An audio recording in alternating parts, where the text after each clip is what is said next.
Comparisons: Brazil and Portugal by Ashton and Raphael. The background information. So, Brazil. Located in South America, the local language is Portuguese. The population is 207 million people. The capital city is Brasilia, and the area is 8.516 million kilometers squared. Portugal is located in Europe. Local language is Portuguese.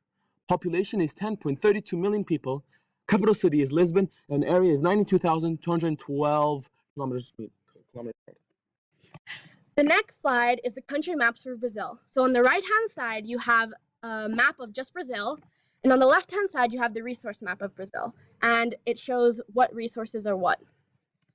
Here you see the country maps of Portugal. On the left side, again, it's the resource map, and on the right side is the general map of Portugal. Economic organizations. Brazil's economic organizations are UNASUR, which is Union of South American Nations, BRICS, which is an association of 5 major emerging national economies: Brazil, Russia, India, China, and South Africa, IPEA, which is Institute of Applied Economic Research, IBGE, which is Brazilian Institute of Geography and Statistics, and yeah. Well, Portugal is the European Union. The second is WTO, which is World Trade Organization. The third is OECD, which stands for Organization of Economic Cooperation Development. The next slide is GNI and GDP. This slide is pretty self-explanatory. So on the left-hand side, you have Brazil, and on the right-hand side, you have Portugal. And it says the GNI for Brazil is never mind. So, the natural resources and what goods shall be produced. In Brazil, they have a lot of natural resources, as well as a lot of things that are produced.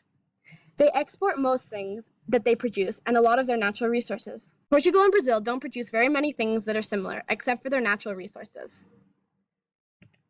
One reason that this is because the different types of land they have. Brazil is not landlocked, just like Portugal. They both border the Atlantic Ocean, which makes them produce similar things. One reason that they produce different things, though, is the climate that the two countries have. Brazil has more of a hot and humid climate, and Portugal has different climates during different seasons, so winter and summer. These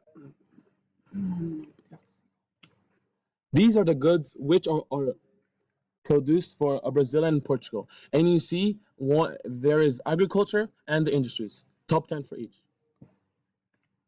And these are the exports that the two countries export, and their percentages.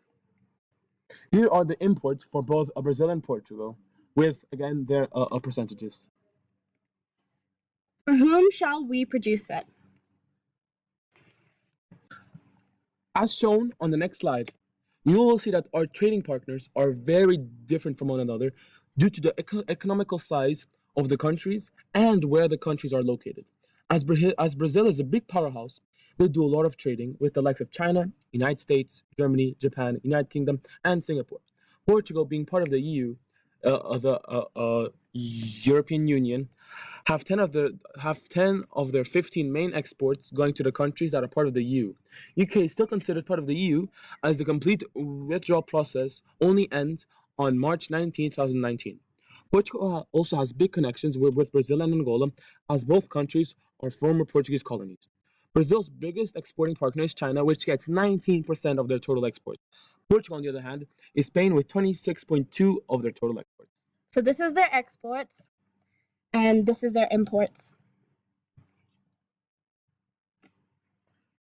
How will it be produced? Everything will be produced through labor factories and by working in the factories. In Brazil, the minimum wage is a lot lower than in Portugal. In Brazil, it is $290 US, and in Portugal, the minimum wage is $680.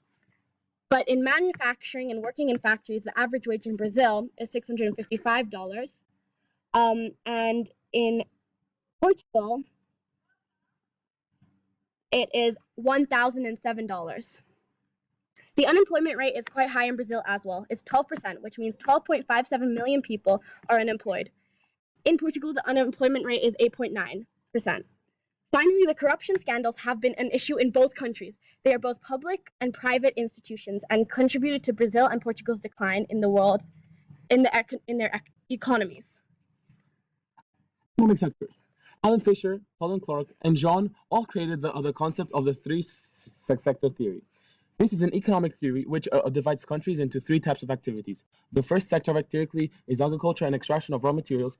And the second sector of activity is industry and of manufacturing. The third sector is services.